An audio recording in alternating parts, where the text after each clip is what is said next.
Bonjour et bienvenue sur Medi 1 TV. 6 jours après le début de la guerre entre la Russie et l'Ukraine, les sanctions internationales, surtout occidentales, pleuvent sur Moscou. Des sanctions qui, au-delà de l'économie russe, n'épargneront certainement pas celle des pays occidentaux. Qu'en sera-t-il pour les économies africaines? Nous allons essayer d'avoir des éléments de réponse avec notre invité du jour. Il s'agit de l'économiste spécialiste de l'Afrique, Alkitenge Lubanda. Il est en direct avec nous depuis Kinshasa, la capitale de la République démocratique du Congo. Bonjour et bienvenue à vous, Alkitenge Lubanda.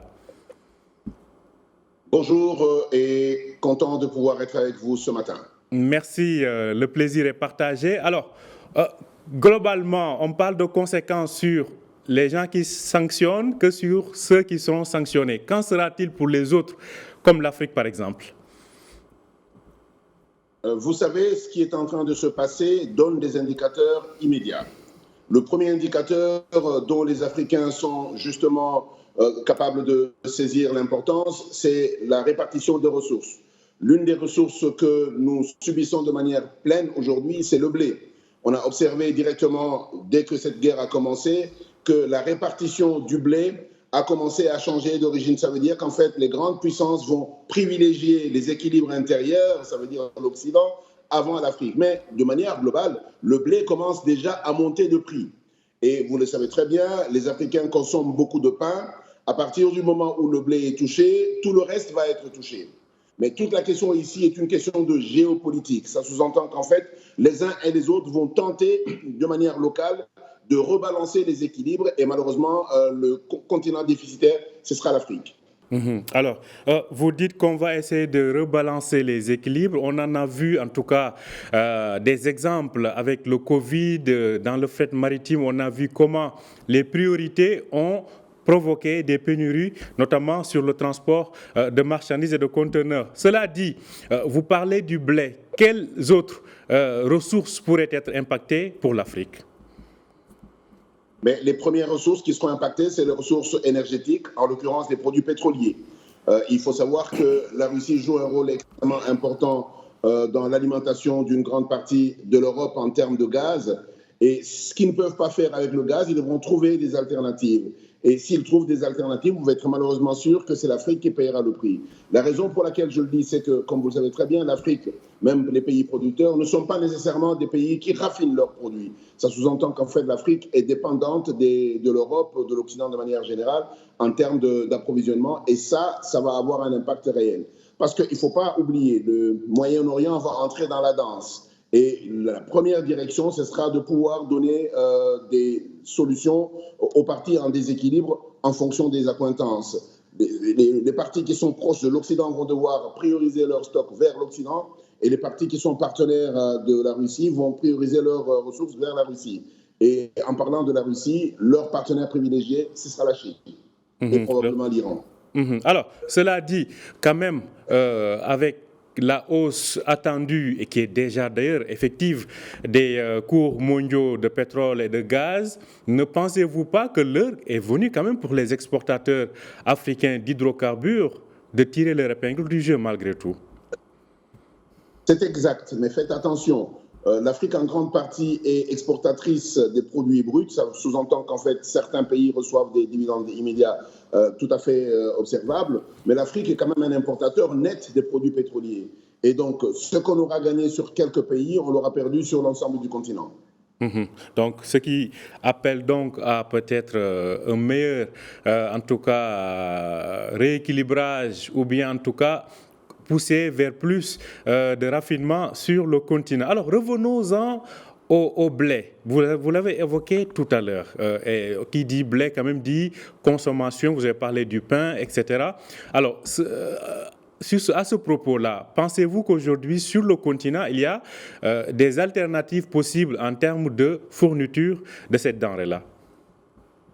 Bien sûr, dans beaucoup de pays, on a commencé à substituer près de 30% de blé par du manioc et ça donne des très très bons résultats, aussi bien dans la panification en général que dans les autres produits raffinés. Ça sous-entend qu'en fait, au-delà du fait que nous pouvons avoir des alternatives, le blé pousse sur le continent. Aussi bien pour le blé que pour d'autres produits, il est important que l'Afrique apprenne à avoir une solution de résilience économique. La pandémie de Covid a été très sévère avec nous, mais l'Afrique n'a pas pris toutes les leçons nécessaires. Et aujourd'hui, le choc qu'il y a entre l'Occident et la Russie est un deuxième message pour dire qu'il est important que l'Afrique apprenne à avoir des solutions de résilience pour être en mesure d'avoir un plan stratégique de stabilité continentale. Il est illogique qu'avec quelques 6 jours de choc entre les deux blocs, que l'Afrique commence à ressentir immédiatement et nous n'ayons pas la capacité de pouvoir nous démontrer stable en matière économique et en matière de résilience. Alors, vous parlez, je cite, d'un plan stratégique de stabilité continentale. Selon vous, en quoi devrait consister ce plan stratégique? 3 choses importantes. 1, une stabilité monétaire et financière. Ça sous-entend qu'en fait, nous devrions avoir sur le continent suffisamment de ressources pour être en mesure de pouvoir résister en cas de choc exogène. Deuxièmement, c'est un plan stratégique de stock. Ça sous-entend qu'en termes de produits pétroliers, nous devrions en avoir sur le continent suffisamment pour être en mesure de tenir au moins 6 mois. Et la même chose pour de la nourriture de base et éventuellement les médicaments de base. Donc monnaie, pétrole et nourriture de base. Maintenant, sur le plan, si on peut aller aujourd'hui, parce qu'on entend en tout cas certains dirigeants occidentaux, je fais référence notamment au président français qui parlait d'une guerre qui serait partie pour être longue, pour durer. Selon vous, si ce choc perdure et s'installe dans la durée, comment les économies africaines pourraient-elles réussir à s'adapter? D'abord, si cette guerre est longue, les premiers perdants, ce sont les deux blocs qui sont en bataille. Tout le monde sait très bien qu'une longue guerre est une longue stupide, elle coûte trop de vie et trop d'argent. Et ça m'étonne beaucoup que le président français espère avoir une guerre longue parce que je sais pertinemment bien qu'il n'y a personne qui est capable de tenir une longue guerre.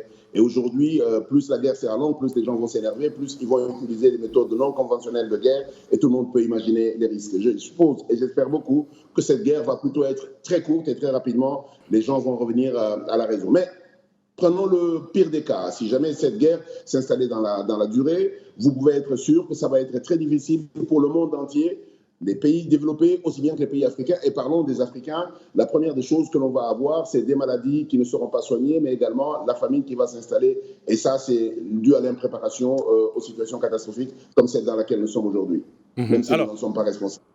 Alors, c'était comme le Covid, en tout cas, l'Afrique n'a pas confiné, mais a subi le confinement des autres économies. Aujourd'hui, alors, partons dans l'hypothèse d'une guerre qui s'installe. L'Afrique aurait-elle plus à perdre de ce qu'elle échange avec le camp occidental ou ce qu'elle perd avec le camp de Moscou et de ses alliés? L'allié principal de Moscou, c'est la Chine. Et si la Chine délocalise son attention de l'Afrique vers Moscou pour des raisons stratégiques, vous pouvez être sûr que nous allons en sentir les conséquences. Vous savez, quand vous regardez les échanges commerciaux les plus importants, c'est entre la Chine et l'Afrique. Et donc, ce déséquilibre mondial sera pénible pour tout le monde, y compris pour l'Afrique. Maintenant, en termes justement de relocalisation, si aujourd'hui, avec ces sanctions qu'on voit en Occident contre donc le camp, en tout cas le bloc de l'Est, si j'ose m'exprimer de façon assez précoce ainsi, si en termes de relocalisation, par exemple, d'entreprises peut-être chinoises qui lorgnaient les pays occidentaux, pensez-vous que l'Afrique est bien placée pour en tirer profit? L'Afrique n'est pas préparée pour en tirer profit de manière substantielle. La réalité, c'est que les économies du monde sont interdépendantes. Les économies occidentales sont dépendantes de la Chine et la Chine est dépendante des économies occidentales. La Russie est une puissance alternative aussi bien scientifique que militaire et tout le monde le sait. Et ça sous-entend qu'en réalité, très rapidement, on va trouver des solutions et très rapidement, on va arrêter de se battre comme des sauvages et j'espère beaucoup que le monde entier s'en tiendra mieux. Alors, je reviens à ce que vous avez évoqué tout à l'heure en parlant de ce plan stratégique. Selon vous, il est financier, mais aussi sur le plan des hydrocarbures et des stocks de nourriture de base. Voilà. Sur le plan monétaire, qu'entendez-vous par là? Vous savez, aujourd'hui, le monde entier sait que l'Afrique est très dépendante du dollar américain. Ça sous-entend qu'en fait, on a deux choix. Soit on a une solution alternative et elle n'arrivera pas tout de suite, soit alors on a un stock suffisant, soit de devises en dollars, soit d'or sur le continent pour être en mesure de donner à cette partie du monde la capacité d'échanger sur le plan international de manière tout à fait viable. Et ça devrait faire partie de la stratégie. Regardez ce qui s'est passé avec la Russie. Aujourd'hui, la Russie a des stocks énormes d'or, c'est ce qui lui permet de pouvoir stabiliser sa monnaie et éventuellement avoir la capacité d'échange avec les autres pays, en l'occurrence des pays qui accepteront de travailler avec lui sans passer par le dollar. Qu'en est-il donc de ce qui concerne l'aspect médicaments et autres nourritures? C'est une des choses sur lesquelles l'Afrique devrait être en mesure de donner des réponses concrètes. Vous savez, l'Afrique est victime de faux médicaments et des médicaments sous-dosés pendant très longtemps et c'est lié au trafic. Et dans des situations de pénurie, le trafic devient encore plus dangereux et plus volumineux. Et il est donc important que l'Afrique soit en mesure d'anticiper sur cette question et d'avoir sur le continent suffisamment de médicaments. La seule façon de le faire, c'est d'avoir l'industrie de base des médicaments primaires sur le continent.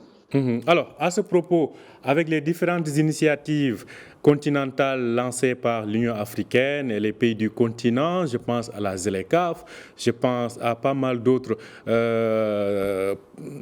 projets comme le MUTA, donc le transport aérien.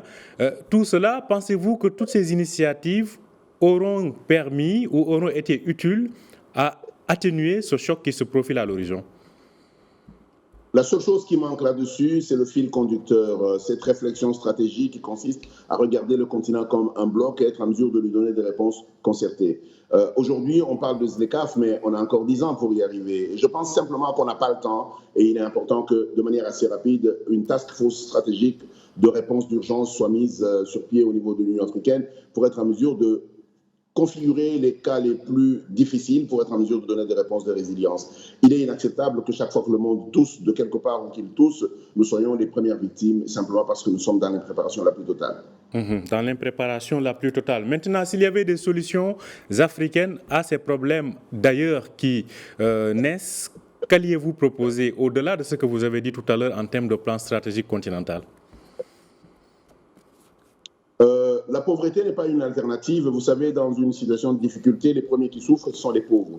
Et le continent doit pouvoir se donner les moyens de pouvoir produire sa nourriture pour augmenter la richesse individuelle, mais également la richesse collective.